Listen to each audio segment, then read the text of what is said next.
battling my voice for like a month. I was telling Jim that. He's like, and I feel fine. It's just that it takes a minute to get going, Trevor, to be yakking and talking. You look happy. I am happy. Good. Yeah. I just saw someone. I said, "How are you?" And they go, "All right." I didn't have time to say, "Well, that's not a really good answer." Actually, which is a thought for every one of us is that so often we'll make the conditions of our life and the things that are going on in it the determination as to whether we're happy or not, and it has no bearing. I mean, you may say, "Oh, come on." To your point of even a Ed Milet who loves to say blissful dissatisfaction, that when you don't have what you want to have or you don't have what you want, can you still be blissful? Can you still be happy? I always think it's an interesting point, and that you can be happy despite what's going on. It's just a decision, and then and happiness is something that you actually pay attention to and you require of yourself, and that you don't let the conditions of the day dictate your joy and your happiness. And I'm telling you, that is a skill set, something you develop, something you strive for, something you work towards. Certainly is a decision that you make that no matter what's going on, I choose to be joyful and happy. No matter what, you will find the light and you will find the joy and the happiness in all of it. All right, so it's kind of a simple word, but until. And one of the things that I've observed in agents, which I love hearing Catherine, right? And what you said that on your 30th contact, you made an appointment. And one of the things that I've observed is that there's a lot of people who won't wait until or won't do what they need to do until. So when you look at whether it's prospecting or whether it's presentations or buyers or deals under contract, the thing that's interesting, there's some people who will just keep working and finding the way until, or they give up. And the thing that I have observed, and some people say, "Well, no, I'm making good money. I haven't given up." Well, just ask yourself, are you making the same money you made last year? Are you making less? Are you making a lot more? Because if you aren't making more, then that trouble help that tells me is there's probably not a lot of growth, at least in the business segment of your life that's going on. Whenever you are stationary with your income and it's not continuing to climb, there means that there's a significant thing about what you're doing in your life, which means you're probably not growing. Not only are you not growing professionally and personally, but are you setting goals? Are you getting clear on what you want? Are you seeing your future? Are you seeing what you want to have happen? And so few people figure this out. They hit a certain benchmark economically in their life, and then all of a sudden they stop. All of a sudden they earn 200 grand, 100 grand, 500 grand, a million. You say, "Well, yeah, but how much is enough?" So one of the things that has, for me, been important that I've said, and that is what's next? Because if I don't know what's next, then the reality is that I stop growing. And even if I let's just say I'm Catherine, I set the one appointment, then the next question for me would still be, what's next? Yeah, well, what's next is hopefully I take a listing or I put a buyer under contract, right? But what's next? Instead of 30 contacts, will it be 25? Instead of 25, will it be 20? And the thing that I'm always going to try to do is find out what's next. So it goes back to the question I was asking yesterday, which is, who must I become? But part of the what's next is that we have to get into a condition of doing this, and that is goal setting. And I would just ask you, how consistent are you in setting goals? And when you start looking at this, what I want to talk to you about and what I want to take some time doing is I want to just focus here for a moment on what I would consider a long range goal. Long range goal to me would be anywhere between 1 to 10 plus years. And you're kind of the maestro right now, but if you could, I just want you to take 2 minutes. We're going to just do a little goal setting here.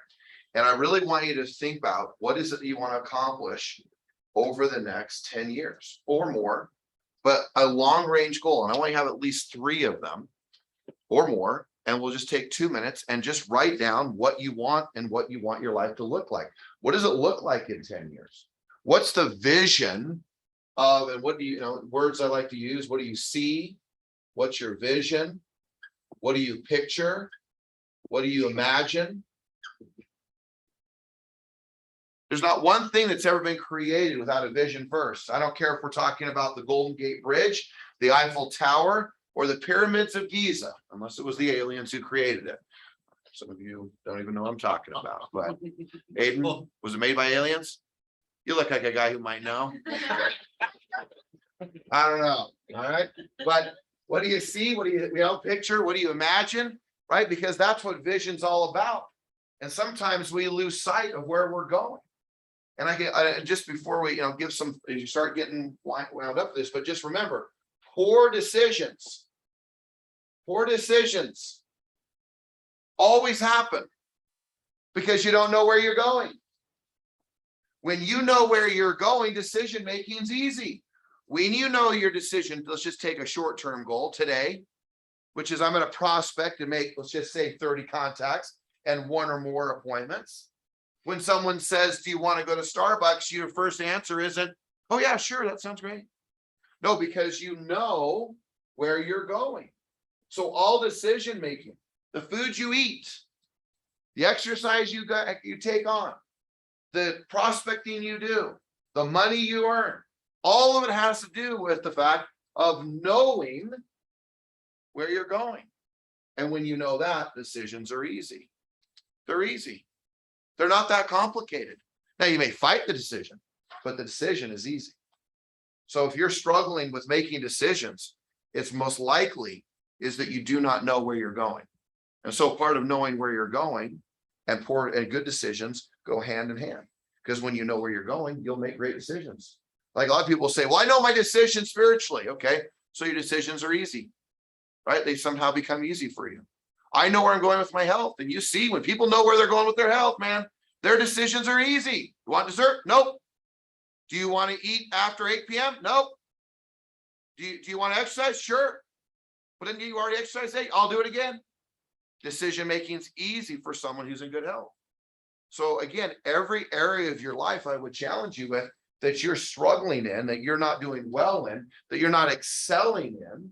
That goes for you and me. Any of these areas, I can tell you is oftentimes we forget where we're going. We've lost our sight, our vision, not necessarily our purpose, but you'll find that if you know where you're going, if you can see it and picture it and see the vision of it, and you can know where you're going, then all of a sudden your decisions become easy because you get really clear on some of these long-term goals.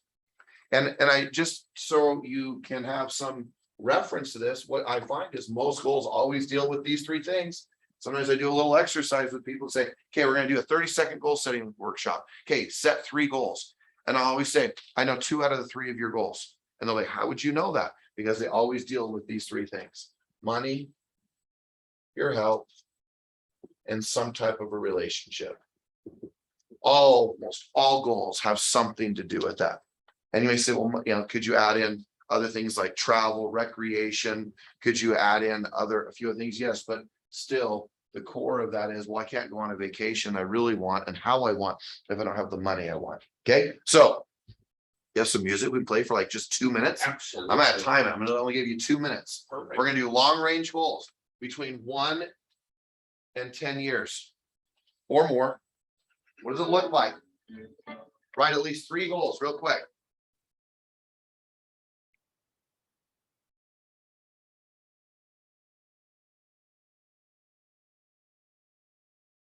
This very well may be the first time I've ever used the stopwatch on the floor. And I think it works. All right, there we go. This is true.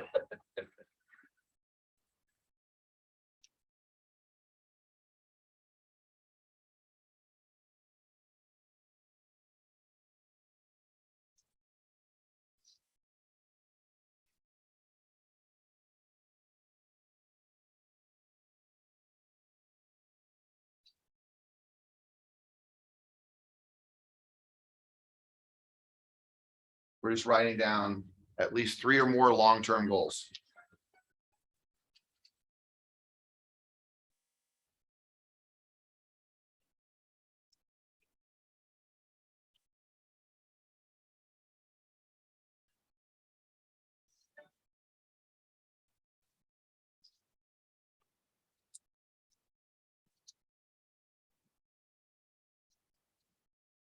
All right, one more minute.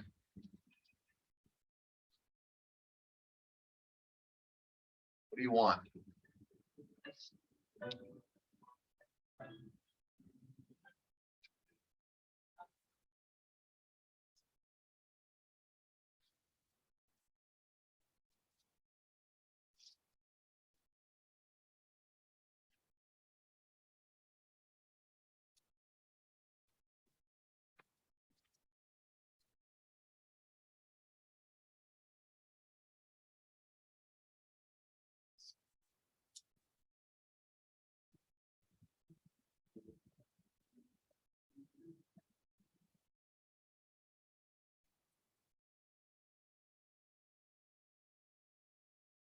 All right. All right. So, one of the things I've realized over my lifetime is someone asked me what I learned. I always like to ask anytime someone has a birthday, Delilah, I always like to say, like it was with dinner with Jessica, I said, what did you learn in the last 12 months?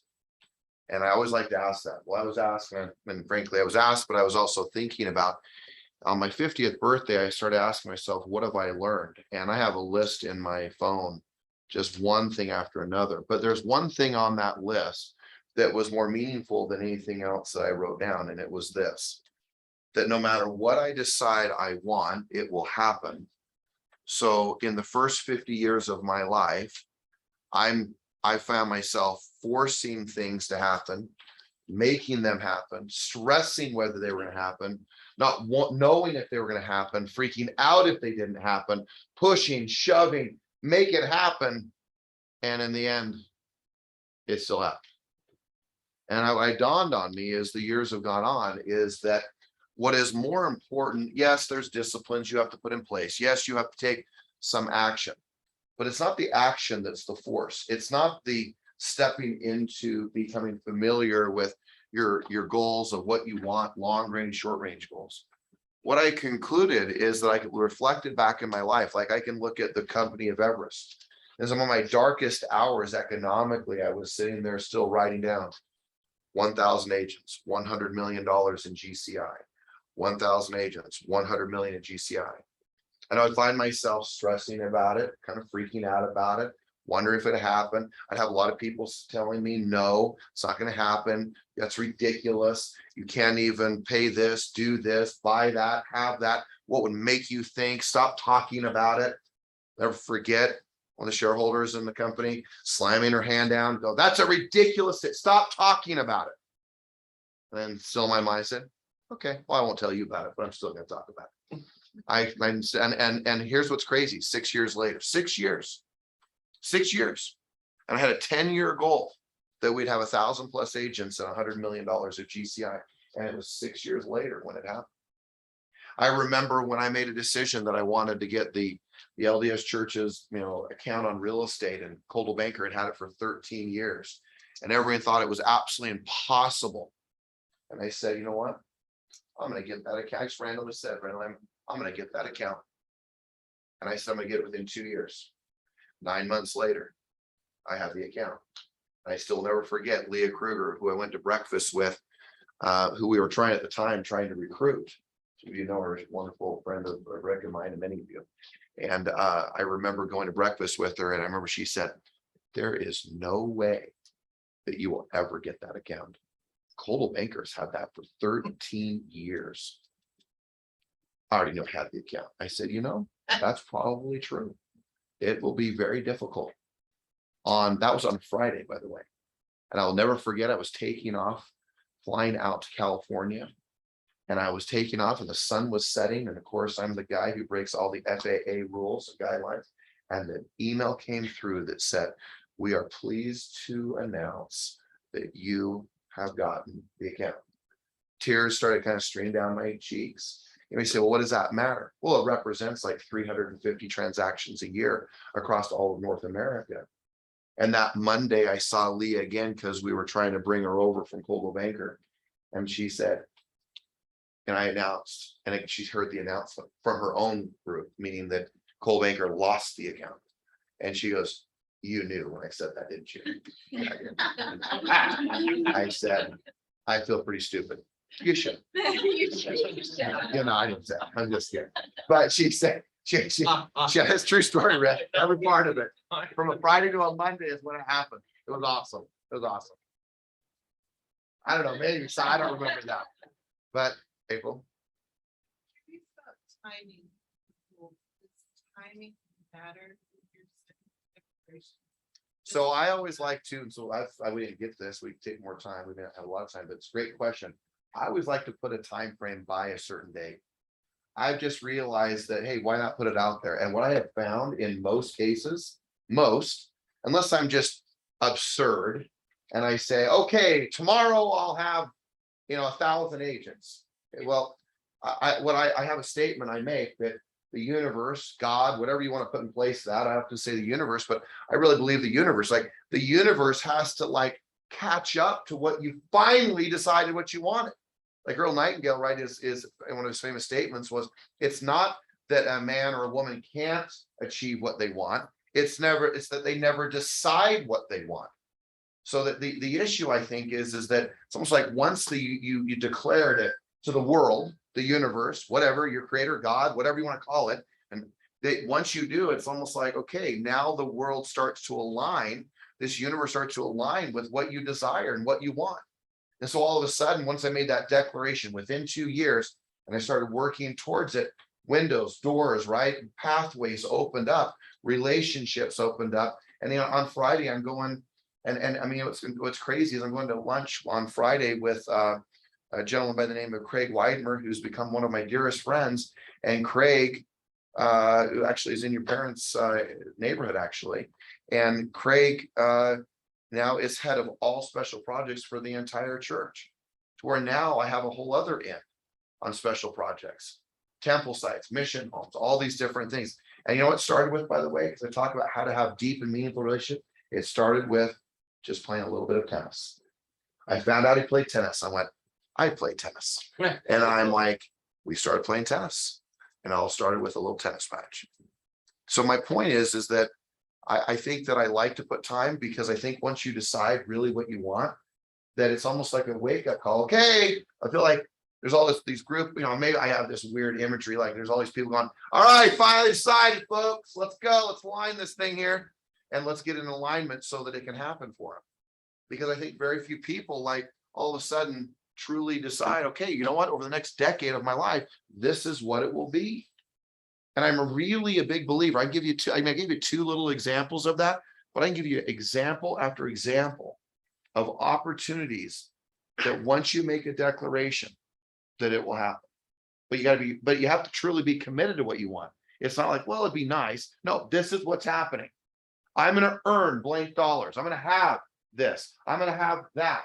I'm going to have a home in Jackson Hole. And all of a sudden, things start to align with you because you make the declaration and you get so committed to the goal and the objective. But here's the thing, you don't have to stress out about it, but you have to work towards it, is my belief. I do not necessarily believe in just the law of attraction. I believe in the law of action. Yep, get your mind right, get your heart right, get your emotions right, and then go to work and act as if it's for sure going to happen. And my observation is you're going to be right 9 out of 10 times, if not more. Rob? Yeah, I'm just going to build off of that, is where you said kind of law of attraction and not having action. It means you can say, hey, I'm gonna do 100 transactions, but if you're not the person already that has the ability or capability of doing that, then it will take time. But by stating that you're going to do it, automatically puts all the other things in line that gets you, helps you develop the skills to become that person to get there. So the action ends up being the critical part, but the declaration is what sets that action in motion. Yeah, I totally. Well, that goes to this point right here. I'll keep working at it until, but I go back to is that I didn't have to. What I found myself doing was agonizing and stressing. So let's just go to this next section so we don't run out of time. So 805, 803, 804, right? Yep. Okay. So let's just short range goals. Right. And from that standpoint, I'm just looking somewhere between that 1 and 3 year mark. Most of my business plans, guys, that I make for the company or my future, I never make it more than 3 years. I mean, I have a hey, I want it to be something like this, and I have a vision of maybe what the 10 years could be. But when I'm really operating from an actual plan and objectives and decisive decisions that I know I want, it's always a 1 to 3 year model I'm always working off of in business as a general rule. Doesn't mean that you have to, but I believe the world changes so fast. To think that what I'm doing today in business is going to be relevant 10 years from now. I have a belief that I have to make sure that it's within 1 to 3. So let's just take, I'm gonna give you 1.5 minutes. All right, here we go. Take 1.5 minutes, just goals. Just what do you want? And we always say, we'll come out of these seminars or these meetings, and we'll be like, oh yeah, I'm gonna do that. I'll do it later today. Just what do you want? What's the goal?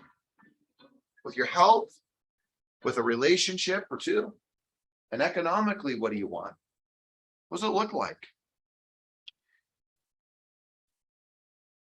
Maybe it's the number of deals. Maybe it's the amount of money. Maybe it's the number of loans. Maybe it's an income.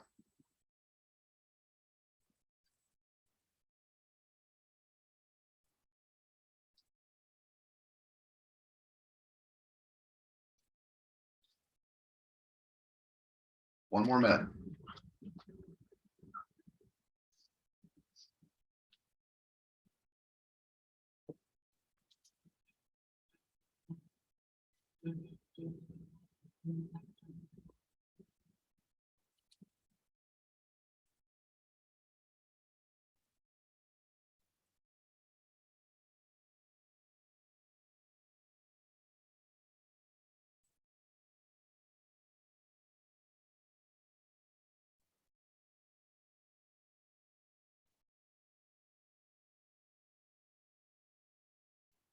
All right, 15 seconds. Just keep writing. Get in the habit of goal setting, habit of knowing where you're going, the habit of goal after goal after goal. You may say, what if I don't achieve them all? So what? Maybe you won't, but at least you'll know where you're going. I can tell you your life will be a lot better. Okay, you can keep the music going. Okay, switch. Now less than 1 year. What's going to happen in the next 12 months or less? Right. What I don't want is a 10-year goal that says, all right, in 10 years, I'll be thin. No. How about you try to do that in the next 12 months? All right. Or in better shape, or whatever you want to define it as. I don't have any rules to this. Just know where you're going. In 1 year or less, what's 2 or 3 things? 2 or 3 things that you could do.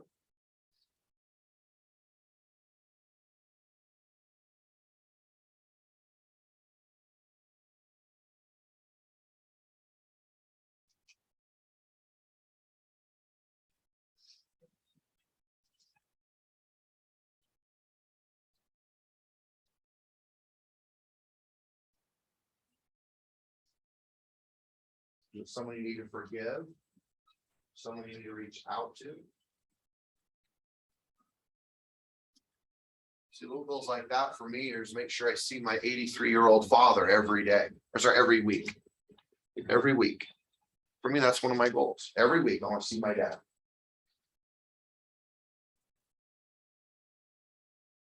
Doesn't have to be complex, grand, and grandiose. Let's go just 30 seconds. Now look at all those goals. Anyone you want to add to, refine, improve. Any of them.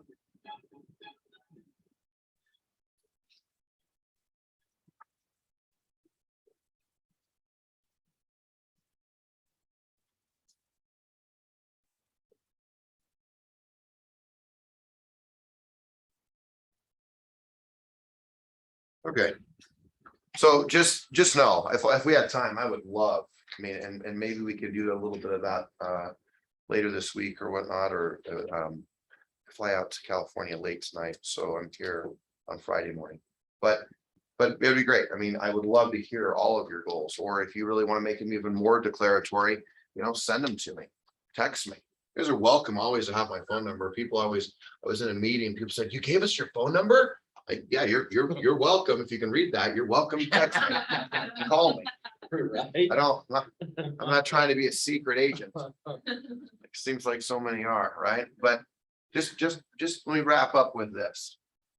I have kind of a three, maybe I'm at a fourth, because that's what I do is I just add things as I'm going along, but I know I have at least three. And the three things in relationship to goal setting are this, and that is number one is I have a choice. Oops. Have a choice to choose whatever I want. Now, maybe like a long statement, but I have the choice. And the thing is, no one's choosing for you.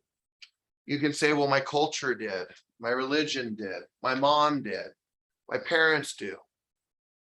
Not really. So one thing that you have complete control over, you can tell yourself silly stories like that, but you always have a choice. And once we begin to realize that we have a choice, that we get to focus on whatever we choose, then then you're starting to get on the right path, right? I love one of the statements that April does make. She's like, I'll figure this out. I will figure this out. And I know she is, because she has the choice to focus on whatever. I have a choice to choose whatever I want. Like you can choose to focus on whatever you want. So don't forget that. The second, which I addressed, I'll talk a little bit about but it is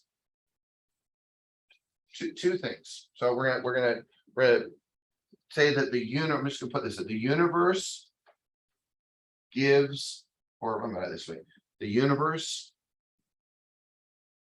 was created. This is my story, to give me everything I want. This universe was created to give me everything I desire. Everything. Good or bad. Whatever I want, I can have. And every creation, some people get like weird about, well, but yeah, that's expensive, but every single thing was created. In my opinion, just being a person of faith, and that is, it was created by something bigger than me. And every single thing that's been created, in so many words, is for the taking, especially if I think it's in alignment with my values and my goals.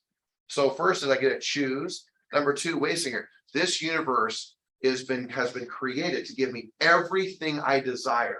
Everything. But then there's moments where it seems like it doesn't happen the way it's supposed to. And I've always appreciated, and I've said this to many of you before, I'm just gonna write number three over here.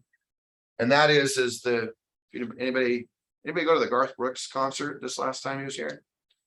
Nobody? Oh, okay, all right. Does anybody remember the song? Thank God for what? Unanswered prayers. And so I think it's really important to remember this, and that is that life is happening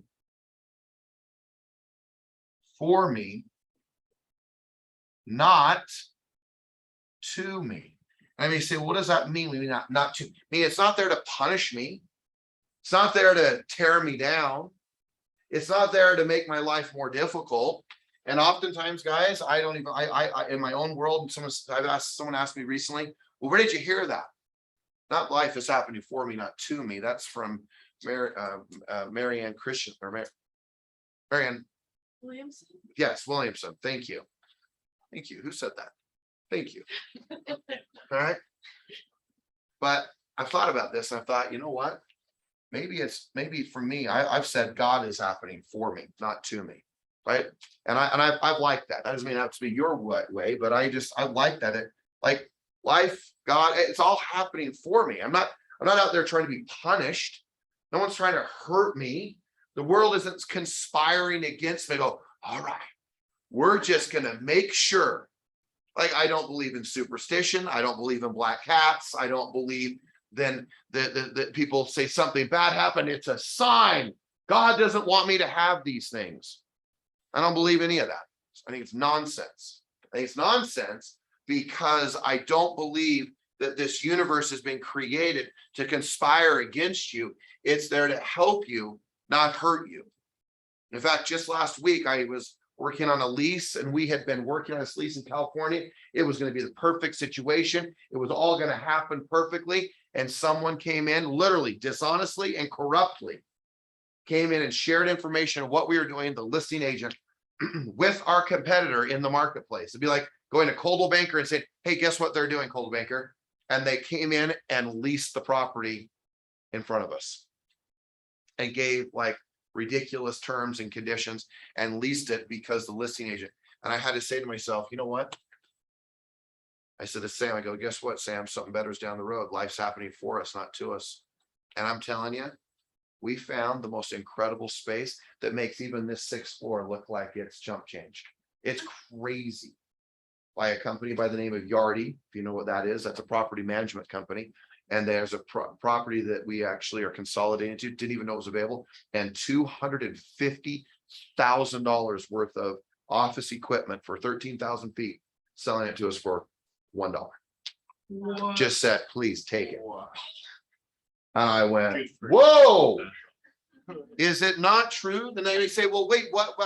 Yeah, because thank God for unanswered prayers. When you think some stuff, it's supposed to be this way. It has to be this way. I've got to have it this way. I'm going to force it, push it, make it happen. Again, I go back to what have I learned in my first 50 years? Stop forcing everything to happen. Maybe life is happening for you exactly the way it's supposed to unfold. And then all of a sudden you get negative, you get down, you think, oh, why me? Why is it happening this way? Why didn't I set a point? Why did the deal go through? Why are all these deals falling apart? Why can't I take the listing? Why can't I get it done? Well, go back here. I have a choice to focus on whatever I want to. So when it's not going the way you thought, did you come back here and say, oh, wait a second, I have a choice here. I get to focus on what I want, focus on the right emotions, focus on the right thoughts. Oh, wait, guess what? That's right. That's right. Universe created to give me everything I desire. Oh, that's right. Life's happening for me, not to me. And then the 4th, which I already talked about, but I'll just add it. And that is, I want to say relax, right? Maybe be at peace and just knowing that it's going to happen.